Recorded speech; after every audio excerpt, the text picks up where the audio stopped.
जमुना जी का जल मैं दिखा रहा हूँ आपको। ये जमुना जी का जल है और वो गंगा जल मैं बता दूं, ये गंगा जल है।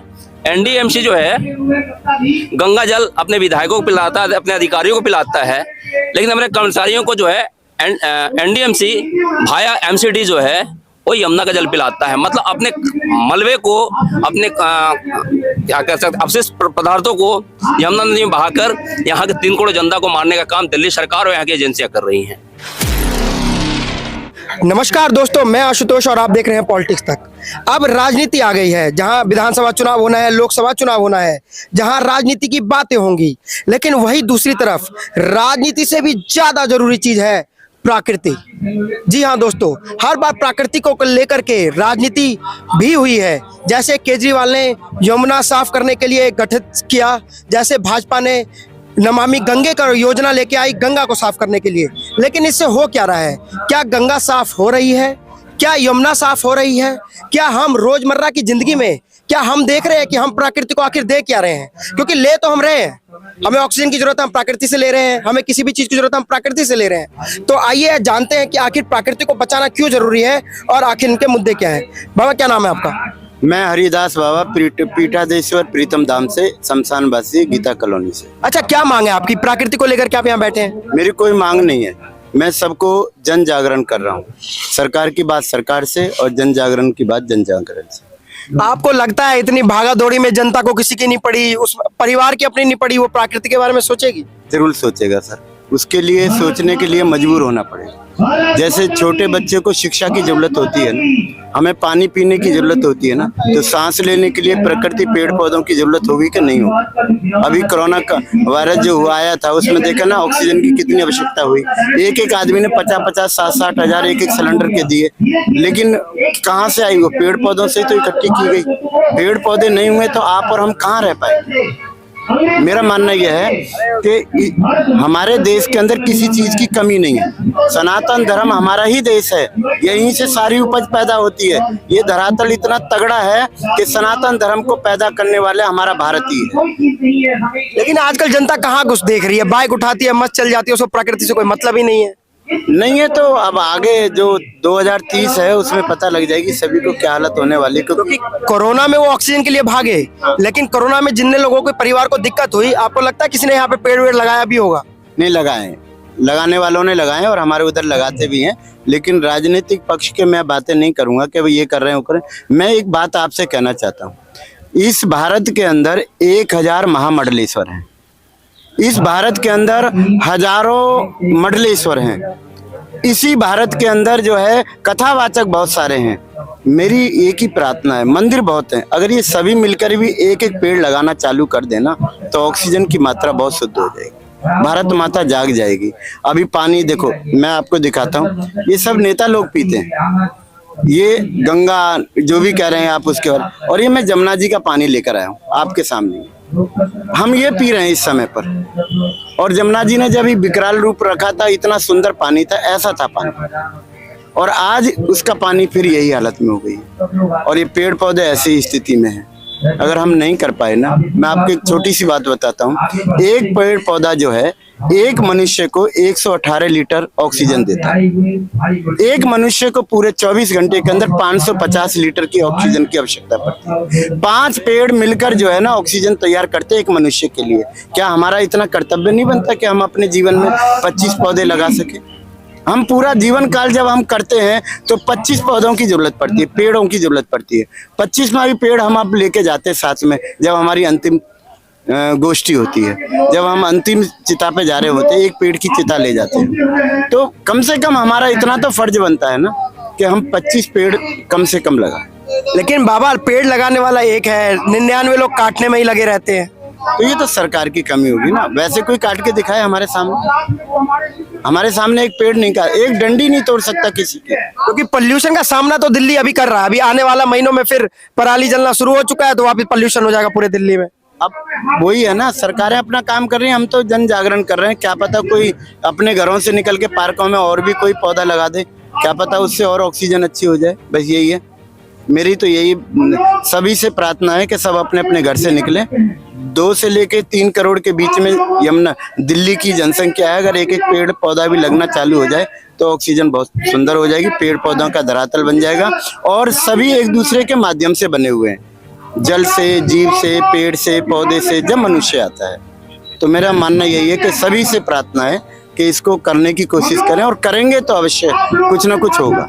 कई लोगों को देखा जाता है बाबा, जैसे मान लीजिए किसी का समरसीबल है, वो बटन दबा देते हैं, पानी बह रहा होता है, उनको फर्क नहीं पड़ रहा होता है। फर्क पड़ता है जब उनकी स्थिति जब खराब होती है ना, जब वो भागते हैं इधर उधर, लेकिन उस समय कुछ फर्क नहीं पड़ा। समरसीवर क्या, कुएं खत्म हो गए, तालाब खत्म हो गए दिल्ली के अंदर से, अब समरसीवर लगा रखे हैं, बिजली फ्री हो गई है, तो वो कहते हैं हमारे कौन से बाप का कुछ जा रहा है, चला दे कौन से। लेकिन वास्तविकता जब उनको ऑक्सीजन की, पानी की, ग्लूकोज की जरूरत पड़ेगी, तब उसकी कीमत पता लगे। 500 फीट तक गड्ढा कर रहे हैं जमीन के नीचे। ये तो सरकार की कमी है ना, एमसीडी क्यों कराती है, पुलिस क्यों करवाती है, तो वो देखे ना, ये तो उसका काम है। और जरा सा एक ईंट ला के रख दो तो पुलिस वाले सारे जने आ जाते। दोस्तों, तो देखा आपने, भागा दौड़ी आपकी जिंदगी कितनी भी जरूरी हो, लेकिन प्राकृतिक भी जरूरी है, क्योंकि शायद आपका जीवन कंप्लीट हो जाएगा, लेकिन आपके बच्चे, उनके बच्चे और उनके बच्चों को अगर प्राकृतिक सुविधा चाहिए होगी, तो प्रकृति के लिए प्राकृतिक पेड़ लगाना और पानी बचाना बहुत जरूरी है। आपका क्या नाम है? धर्ममूर्ति पंडित लक्ष्मण बालीयोगी। अच्छा, क्या आप क्या कहना चाहते हैं जनता को, क्योंकि जनता भागा दौड़ी जीवन में कोई नहीं देख रहा कुछ, ये एक रियलिटी है। ये शाश्वत सत्य है कि सब लोग भागम भाग का जीवन व्यतीत कर रहे हैं, और यह उनका एक मजबूरी समझ लें या पेट का भूख समझ लें। हम पेट की भूख के आगे जो है माँ का कोख भी सुना पड़ जाता है। इसलिए हम एक जन जागृति के माध्यम से प्रकृति और पर्यावरण संरक्षण की बातें कर रहे हैं आपसे। ना हम ये सरकार पे छोड़ रहे हैं, ना हम आप पे छोड़ रहे हैं। इन कमियों को दूर करने के लिए स्वयं हम लोग आगे निकल चुके हैं। संसद में जो सांसद हैं वो अपना काम करें, दिल्ली में जो विधायक वो अपना काम करें, और जो पंचभूत के रखवाले हैं, संरक्षण के रखवाले हैं, ये सारे जो हैं हम लोग के जिम्मे पुरातन तत्व से काल से आ रहा है सारा कुछ, हम अपनी जिम्मेवारियों का वहन करें। आपने सत्य कहा कि हमारे बहुत सारे महामंडलेश्वर या मठाधीश बन चुके हैं, लेकिन उन्हें ज्ञान नहीं है, आत्मबोध नहीं है कि पंचभूतों का संरक्षण जो है हमें ही करना है। क्योंकि जो हमारी कुटिया होती थी, वनों में होती थी, नदियों के किनारे होती थी, अब जो है नदियों के किनारे भी हम गणवेश धारण करने वाले लोग कंक्रीट का बिल्डिंग बना रहे हैं, पेड़ों के नीचे नहीं रह पा रहे हैं। तो कहीं ना कहीं ये हमारा सनातन धर्म संस्कृति या जो धर्म के पोषक तत्व हैं उनमें कमियां हैं कि यदि अपने आप को जागरूक कर ले, पंच तत्वों का संरक्षण करने की तैयारी कर लें, तो ना नदियां गंदी होंगी, ना पेड़ पौधे कटेंगे, ना बाढ़ की स्थिति होगी, ना कोई त्रासदी आएगी। ये बात सत्य है कि सरकार योजना बनाती है, धरातल पे योजना इसलिए नहीं उतर पाती है कि योजना बनाने के क्रम में ये बात तय हो जाता है कि हमें इसमें कितना शेयर चाहिए, हमें कितना इसमें घोटाला करना है। ये बात सही है कि मुखिया हमारा बहुत सही है, वो शाश्वत नियम का पालन करता है, वो भ्रष्ट नहीं है, लेकिन उसकी स्थिति जो है 32 दांतों के बीच जीभ वाली है। यहाँ पे हिमाचल में भी बाढ़ आया था, वही यमुना जी में पानी आया था, तो हिमाचल में देखा गया जब बाढ़ आया तो यमुना नदी के जो बहने का पानी का जो जगह है वहाँ लोगों ने होटल बना रखे थे। हाँ, ये बहुत बड़ी बात है। डीडीए तो आज आया है, नगर निगम आज आया है, या अंग्रेजों का जो मैकाली नीति थी वो आज आई है। यहाँ पे सरकार के द्वारा ही अतिक्रमण किया गया है। होटलों की बात छोड़ दें, जो डीडीओ प्लानिंग करने वाली है, जो एनडीएमसी आपके सामने बैठा हुआ है ना, इनमें आप जाकर देखो कितने उसने एसी चला रखा है, कितने टन एसी का प्रदूषण हमारे श्वास नली के अंदर प्रवेश कर रहा है। वो जो नियम बनाने वाले हैं, सबसे पहले नियम तोड़ने वाले वही हैं। इसलिए सरकारी तंत्र में जो बैठे हुए लोग हैं, तो हम भारत के संविधान में कुछ आर्टिकल ऐसा है 21, उसका ही इन पे हम डंडा चलाएंगे और इनको रास्ते पे लाएंगे। कुछ चीजें अच्छी करने के लिए जो है ना, डिमोलिशन आवश्यक है, और ये डिमोलिशन हम करेंगे। और 10 नवंबर को जमुना जी का जल है ना, ये जमुना जी का जल मैं दिखा रहा हूँ आपको, ये जमुना जी का जल है, और वो गंगा जल मैं बता दूं, ये गंगा जल है।